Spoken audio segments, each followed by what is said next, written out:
Like put your head on the object and see if it sparks you joy. If it doesn't, then you can throw it away. Hello everyone, welcome back to Belong Abroad, where we talk about how to create our own lives on a foreign land. And we're your hosts, Joe and Winnie. Yay! Okay, so today we're going to talk about how to optimize our place for our well-being. That's so important. That's something that I'm so constantly reminded about as I move around a lot. And even though my studio right now, I really like it, but there's still so many times when I come back here and I just want to run away because it's like, I feel like I want to relax. But when I face this messy room, I just feel too overwhelmed. And it's just hard to like feel good here. Yeah, I think I'm the same, because when my room is tidy and clean and I feel I'm more confident in myself, I feel I'm a tidy person. So I think our relationship with our place will affect our well-being for sure. So do you like your space in general? I think I like it more than a couple weeks ago. So recently I started like my room more. So I used to complain a lot about living so far from downtown where all the fun is. And I used to complain like my space is so tiny where I don't even have enough space to store my stuff. Yeah. But I want to optimize my place first because of course I don't want to keep complaining about my place anymore. And I want to feel more a sense of myself in my place.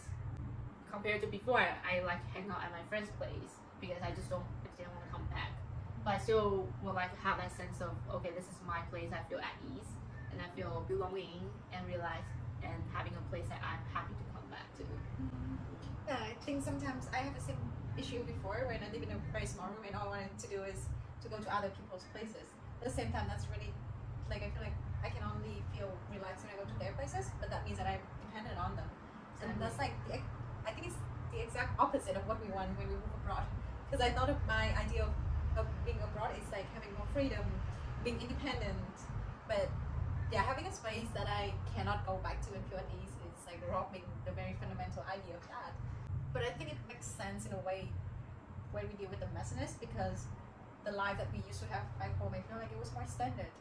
But now we have to compact everything and put it in like this particular room, and it feels overwhelmed really quickly. Yeah, exactly. And even now, everyone almost work from home. Like for you used to be, but now you're like kind of hybrid. So you still will have time you have to work from home. So how do you optimize your home office? I think I have, because I do have the luxury of having an office. So right now at home, I make like some slightly adjustment to how I work compared to before. And they're also very recent.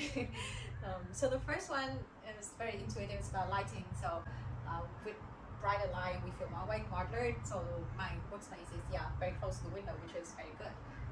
And my bed is like furthest away from it, and I try to shield myself from light so I can flex more. The new one that I have discovered is about the direction of the eyes. So basically, when we have to look slightly up, we would feel more alert. We would feel more focus on the task at hand. So what I make out of it is to have a laptop stand, or if you cannot have a laptop stand, then just have like stacks of books so that it can increase the height of the monitor, so that your eye direction is like slightly up. It helps with productivity a lot. And the last thing is very interesting is about the height of the ceiling. So the nature of my job is both analytical and creative. So in order for me to switch on and off between the very seemingly opposite domains, the height of ceiling surprisingly can help with that. And so like the lower the ceiling height, the lower the ceiling, the better it is for my analytical mind to work. And the higher the ceiling, the more creative juice is gonna be produced in the process. So yeah, it's like a small thing that I have done recently. That's very interesting. I didn't know about the ceiling of the. That's But for me, I don't have a different height of ceiling that I can make use of. But because most of my job is about creative work, so I started to put out some like creative art or some art I saw, some postcards. So it's very inspiring. Just put it around on my wall, and it helped me to identify myself as a creative person, and it further inspired me on my work as well. It's like transferring some of the work on yourself to the environment. Yeah. So it's almost like you are trying to shift your identity towards the person that you want to be, and then you create an environment that reflects that to you. And yeah, I think that's a concept to like encourage good behaviors. So like same for me, when I have like a bunch of pens and paper laying around, I would feel more inclined to write anytime that I need to. And I think the opposite can also be applied when we want to discourage certain behaviors. Or like me, I have a huge snacking problem when I just munch on things. So when I'm in the office, because they have like a bunch of snacks, it's really hard for me to stop. So when I'm home, I try to limit myself from buying snacks. So there will be like absolutely nothing here that I can snack on. So I have to actually eat the actual food. So that's like a thing that can really helps us in a small way to make better decisions towards who we want to be. Yeah, so it feels like we're using the environment, we're controlling the environment to condition ourselves for better behavior. It's like when people they want to exercise more, they'll put like dumbbells and yoga mats just like within arm's reach. Yeah, that's really good. I also want to talk about the separation of the use of the space because, for example, my room is really tiny, so I used to do everything in one room. I will work, sleep, exercise, yoga, Repeat. eat, watch TV, like everything. So, and I feel like my life was blended all together. So when I was watching TV, I couldn't feel relaxed because it was exact same spot and same setup as I used when I was working. And so I decided to sign up for a gym so I could have like a mental like space that okay, so gym I work out and I will only eat in the living room. I will only sleep on my bed so I won't like work from bed and I'll only like work at my desk. And I think helping me to just like get into the zone when I'm at the different space to do that certain things. And also I have to keep reminding myself is to utilize the storage containers because I already have very limited space. So having a storage is helping me to tidy things up. Also help me to find things more easily instead of just everything lying around. Absolutely. I also had the same issue when I lived in a small room. That I thought that if I had a bigger room, then I'll become more tidy because I have more storage. But then storage is actually what we intentionally put together. Because right now my room is still messy even though I'm a bigger place. So I think I just like organization skills. I was watching a Japanese TV show and they interview people. It doesn't matter their room is big or small, but they all have amazingly tidy room. And they all say just about how you categorize and organize stuff. And I remember, so like before I have to start organizing, I have to declutter. And I started to throw away a bunch of crap. I started to throw away like 5 items every day because they're just too many. And I'm using the method that the Japanese organization guru, Marie Kondo, she suggests if you wanna start throwing away stuff, then you can ask, like put your hand on the object and see if it sparks you joy. If it doesn't, then you can throw it away. So I'm using this to help me to be like more efficiently declutter. That's such a good tip. I think in terms of making our space more livable, it's just not about the functionality, but also like about like make it more personal. So I might make like a kind of opposite point right now because I think my issue before when I lived in my room was that it was so simple. I just have like the basic stuff for me to survive, like a bed, like mattress, and then like a desk to work on. But then I didn't feel like it was my own space. And right now, what I am trying to do more whenever I have a chance is to make this place more homely to me. So I would have like my plants when I have to come back. Like I don't know the functionality of a plant, but I like to have this sense that I have to come back home. I am nurturing something, and it makes me happy. It sparks joy to me, which is like what you said before, or like having possession that I don't think necessarily essential, like having cameras that I don't use, or having like an insanely expensive, not insanely expensive, having like a kind of overpriced speaker that I have like a huge attachment for no reason. But it gives me this sense of this is my space that I feel safe enough to have these really favorite possession of mine in here. So I can feel excited to be here.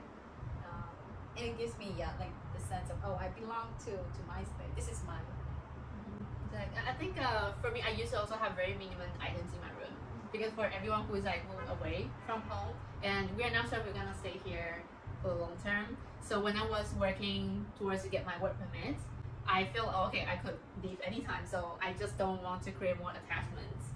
But I didn't realize that what I actually need is a very homey space for me to get through this mental stress. We wanted for us to feel a sense of like at ease and feel a sense of belonging at where we are, so we don't rob ourselves from all that like the mentality we need. Yeah, I think we deserve to feel that sense, no matter where we are in our journey or where we are, like geographically. And I think right now, all I'm trying to do when I'm living here is like to make this place as comfortable as I can for myself, and that also includes the energy that I bring into this space.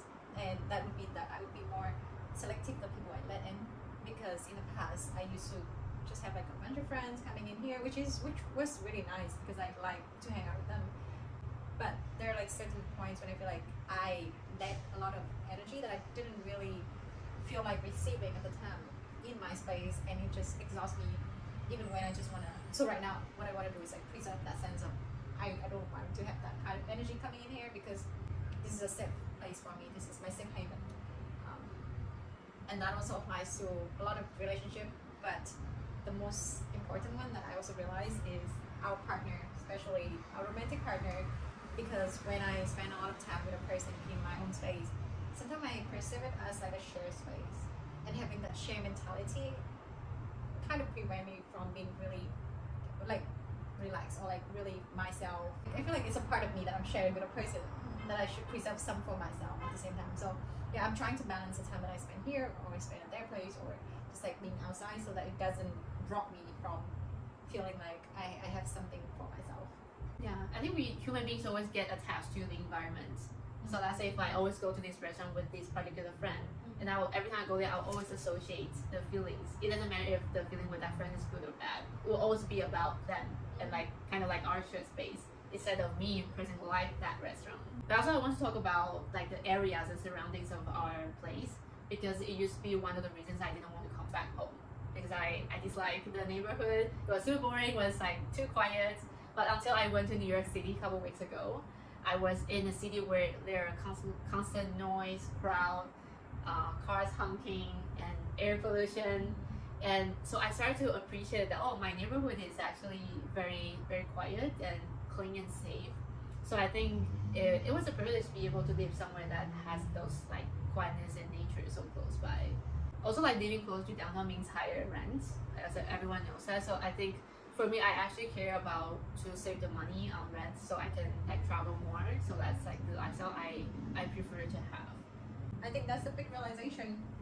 Big, so big. Yeah, and I mean, if it helps you to appreciate your space more, I think that's a good part of it. But in the meantime, please leave us in a comment down below what you think about your space right now, and if you want to change it or make it workable for you to become the best version of yourself. So until next time, See you. see you. Bye. Bye.